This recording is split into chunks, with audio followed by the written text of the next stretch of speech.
আছে গোটা মেথি, জিরে গোটা, ধনে গোটা আর 5 ফোড়ন, শুকনো লঙ্কা শুকনো খোলায় ভেজে শিলে রেখেছি। মিহি টানা একটু মানে কি বলবো মানে দানা দানা থাকবে।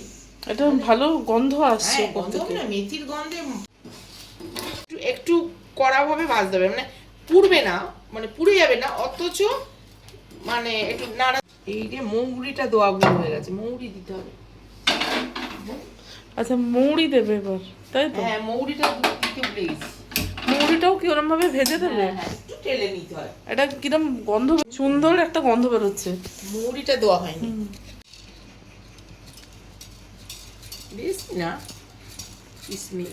মশলা আনতেন তো একটু মশলাটা একটু বেশি লাগে। সুন্দর একটা গন্ধ বেরোচ্ছে কিন্তু।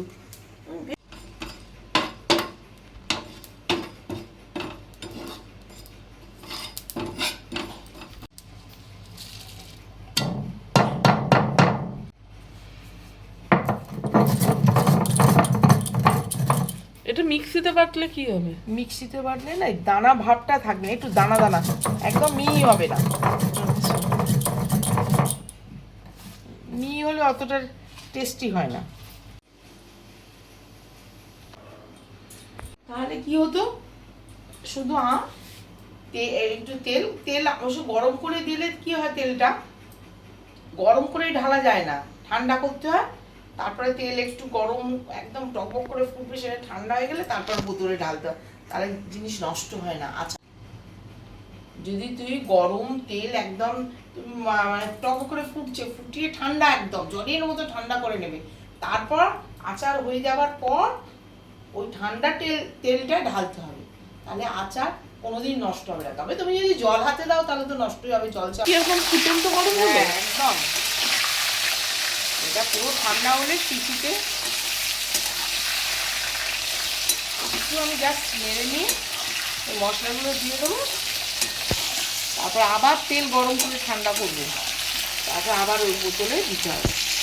দেখো মশলা, সব মশলা, এইসব মশলা দিলাম, গুঁড়ো মশলাগুলো এবার দিয়ে দিল। আর এই লঙ্কাগুলো দিলাম কেন, আমের তেলের মধ্যে দিলে ভালো লাগবে।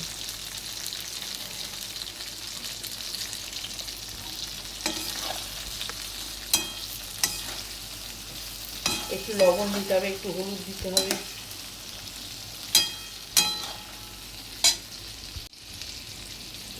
এবার কি যাচ্ছে, নুন? হ্যাঁ, একটু নুন দিচ্ছি। আচ্ছা,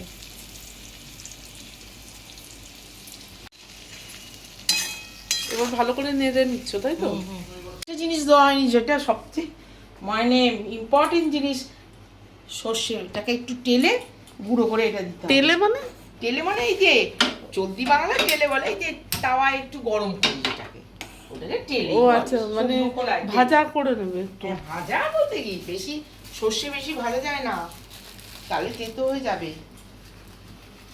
একটু জাস্ট, সর্ষে তো নয়, গড়গড়িয়ে গড়িয়ে চলে যায়। কতটা, 2 চামচ মতন দিলে মনে হলো। হ্যাঁ, ওই একটু। এটা কতটা আমের করছো?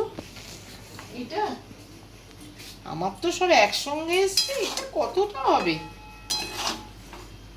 মোটামুটি একটা আন্দাজ। হ্যাঁ, 600-700 তো হবেই। আচ্ছা, তো সবাই মানে বুঝে গেছো আমের কতটা কি পরিমাণ মতন, যে যার মতন সেটা দিয়ে দেবে। লঙ্কা না যে যার মতো না, লঙ্কাটা যে যার মতো। হ্যাঁ, আর আমি ওই সব পরিমাণ সময়, মতন হ্যাঁ, বুঝে 2 বুঝে চামচ 2 চামচ করে সব মশলা দিয়েছি। বাদ বাকি সব 2 চামচ, মানে সরষেও এখানে 2 চামচ মতনই দেওয়া হয়েছে। আর ঝালটা যে যার মতন বুঝে দেবে, কে কতটা ঝাল খেতে পারো। আমাদের বাড়িতে যেমন ঝাল খাবার লোক খুবই কম। হ্যাঁ, ঝাল একদম খেতে পারি না আমরা। ওই লঙ্কাটা দিলে গোটা গোটা, কেউ কেউ আবার কাঁচা লঙ্কাও এর মধ্যে দেয়, আমি আর কাঁচা লঙ্কাটা দিলাম না। সরষেটা এইভাবে শিলে বেটে নেবে। একটু ডাস্ট করে দেবো, মানে হাফ ডাস্ট দিয়েছি। গন্ধ কিরম দিয়েছি, গন্ধ তো মশলার খুব সুন্দর বেরোচ্ছে। এটা তো আর ক্যামেরায় ক্যাপচার করার নয় যে দেখিয়ে দেবো তোমাদের, বুঝিয়ে দেবো। অ্যাসিটিক অ্যাসিড নেই, অ্যাসিটিক অ্যাসিড দিয়েই তো ভিনিগার তৈরি হয়। আচ্ছা, কিন্তু এখানে আমার অ্যাসিটিক অ্যাসিড অনেক দিনের বলে আমি আর দিচ্ছি না খাওয়ার জায়গায়। অ্যাসিড যদিও কিছু হয় না, তবুও আমার মন চাইছে না, আমি একটু ভিনিগার দিয়ে দিলাম। ভিনিগার দিয়ে দিলে কি হবে, আর নষ্ট হওয়ার ভয় থাকবে না। অ্যাসিটিক অ্যাসিড দিয়ে ভিনিগার তৈরি হয়। এইটা ভিনিগারটা ইয়ে দিয়ে তৈরি হয়। কাশ্মীরি লাল লঙ্কা দিয়ে দিলাম। আচ্ছা, বেশি লঙ্কা দিও না, খেতে পারবো না। না, বেশি দিন একটু হলুদ দিই, তবে একটু কালারফুল হলে দেখতে কি ভালো লাগে।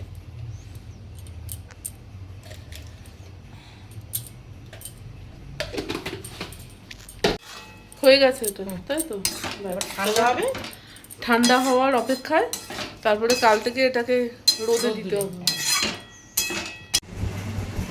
তো দেখো আমার মা কি সুন্দরভাবে মশলা আম তেল রেডি করে নিয়েছে, কি সুন্দর কালারটা এসছে।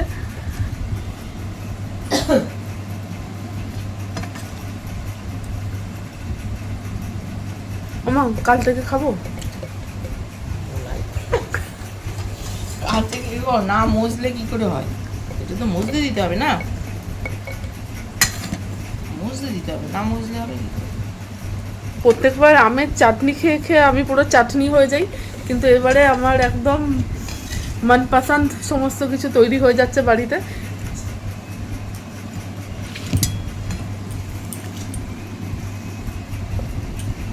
মা এখন একটা খাবো। শরীর খারাপ করবে রাত্রিবেলা তো। আরে অর্ধেকটা খেলে কি হবে? না না না, তা আমাকে তো মা খেতে দিচ্ছে না। তোমাদের বাড়িতেও কি এরকম করে?